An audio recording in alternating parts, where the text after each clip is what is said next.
Welcome back to another video, guys. We're here again, and just a little something different. We've got ourselves a little Forester.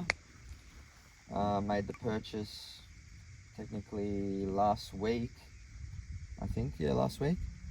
We'll say a couple days ago. I made the purchase a couple days ago. Reason being because the Hilux needs a little friend, and obviously there's only 5 people we could possibly take out if we go out in the Hilux. So now this makes it 10, and obviously having a second car is very important when you're going out full driving. You don't want to be fucking stranded. It seems to happen a lot, and obviously you need more people to have 2 cars too, so you know people got to be keen to go out as well. But at the moment I'm just going to give you a rundown of this thing, show you what I bought, and yeah, you'll probably see a few videos of it. Don't know how many, but my guess is 2 to 3 minimum. And yeah, it's obviously all-wheel drive. That's the reason why I bought the bloody thing. It's got rego for a month and a half. I don't know how long it's going to last, but for the price I paid, yeah, I don't really care as long as we get a few videos out of it. And, you know.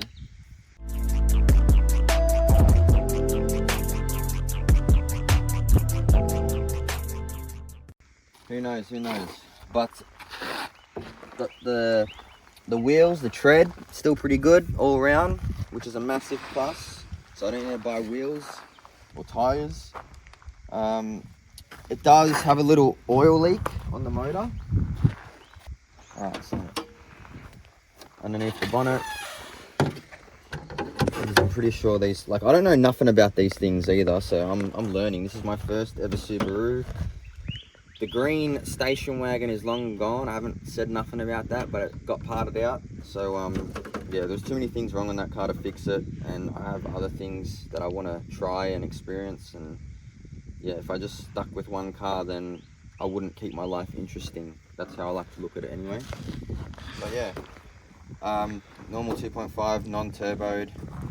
You know, it's just, it is what it is. Apparently I've already had the leak diagnosed. Apparently it's on one side of the head, and it's pretty common for these things too, but I'm not going to go into that. It's not affecting, it's not overheating or nothing yet, so I'm not even going to worry about it. I don't even know how long this car's going to last, but I'll start it up quickly. I've been driving it for maybe half an hour and we haven't had a problem.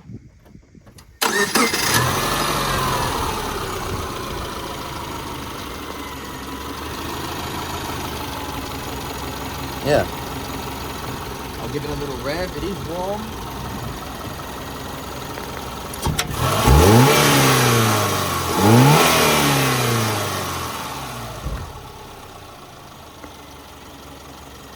But yeah, quiet as a mouse.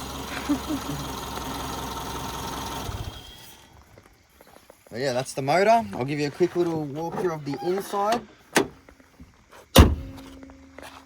Now, one thing I like about this car, but I also hate it, is you've got no door surround. So it looks cool, like obviously when you've got the door open, but on the freeway, these windows make a fuck ton of noise because they're just pretty much sitting in rubbers like that, and obviously air's going through it, and then it's kind of slightly getting into the car. It gets noisy at 110, but doing 60 kilometers, you don't even realize it. Electric windows all around. They're auto. Well, the fucking driver's door's auto anyway. I like to keep it down so it doesn't fucking lock itself. But yeah, it's an automatic. Didn't want to get manual just so the missus and mates could drive it, and it's got a longer chance of survival being an auto than a manual, because you know, if you throw someone that doesn't know what they're doing into a fucking manual, they'll do a clutch or fuck a gear or some shit. But yeah, it's pretty clean for what it is. I did give the outside a little bit of a wash, but the inside I have not touched it since I bought it.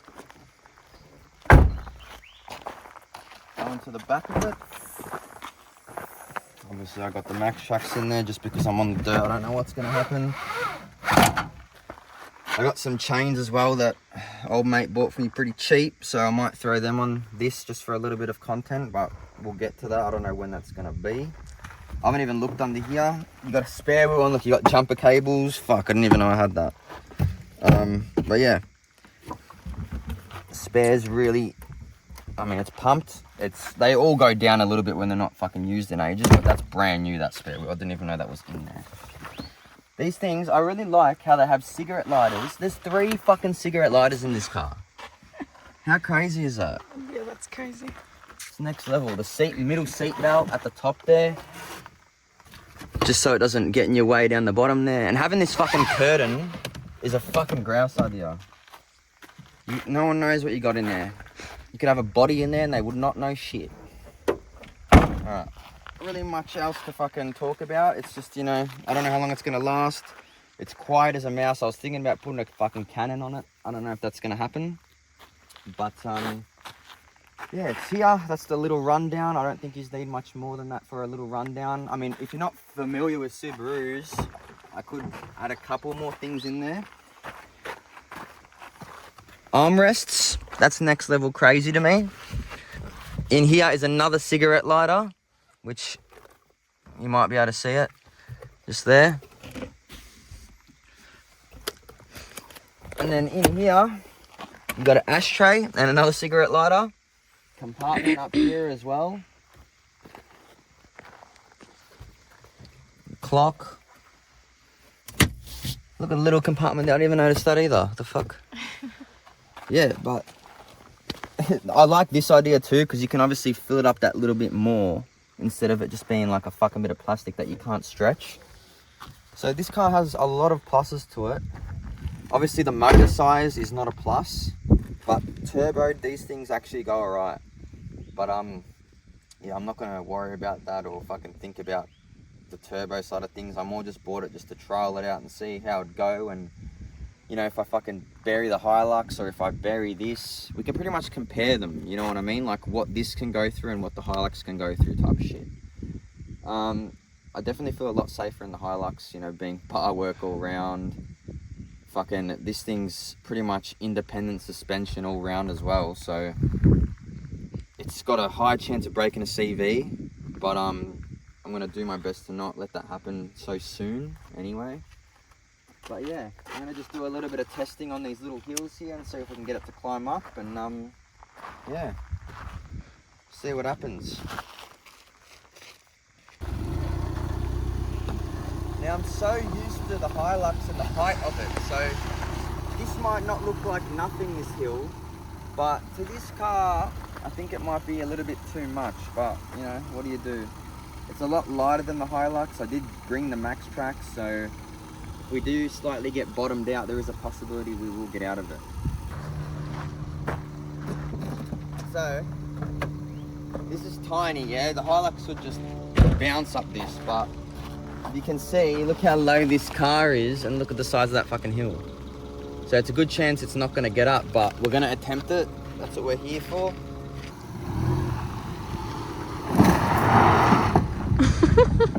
Might be a bit too much for it.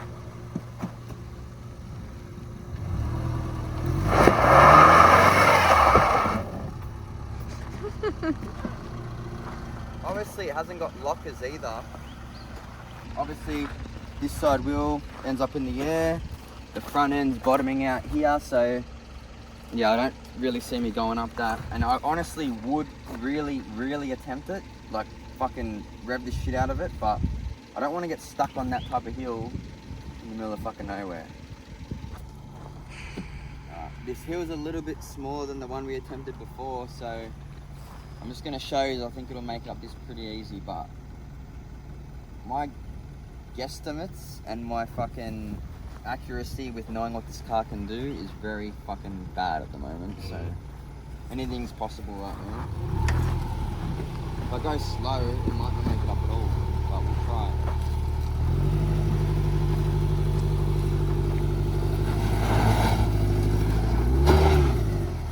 Pretty easy.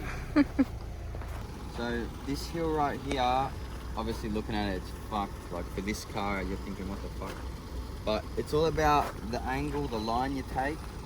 I obviously know if I took the hardest line on this hill, it's not going to make it up, but if I take a different line and try to go the easy way, I believe this car should be able to crawl up that hill like nothing. So we'll quickly give it a shot.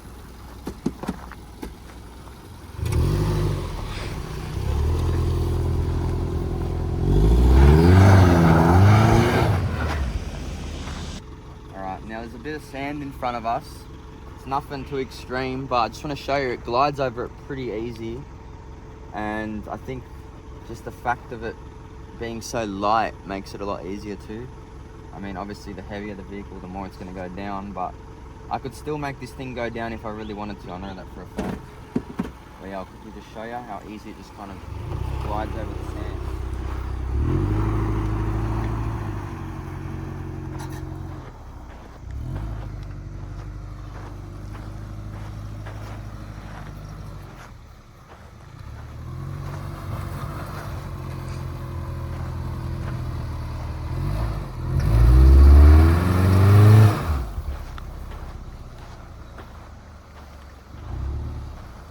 It actually does alright. Like, I'm gonna show you a flat foot takeoff on the sand. Alright, a flat foot takeoff. Let's see how she goes.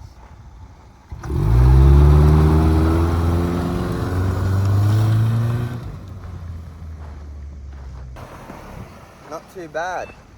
Now I'm gonna try to do a doughy and see how that turns out.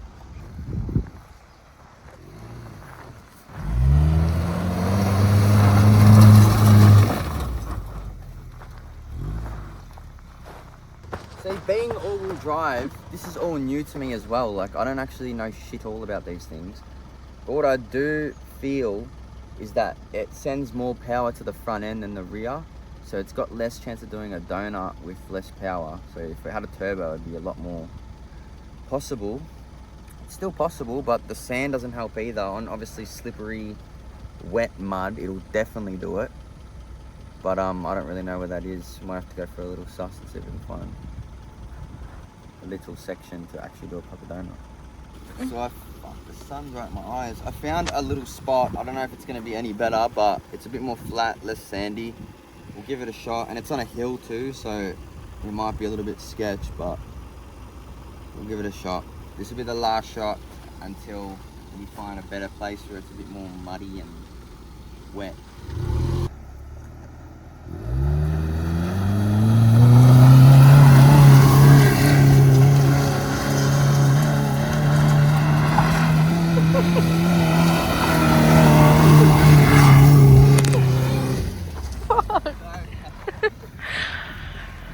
Not bad. But yeah, it does a lot better like that. But yeah, that's a quick little rundown.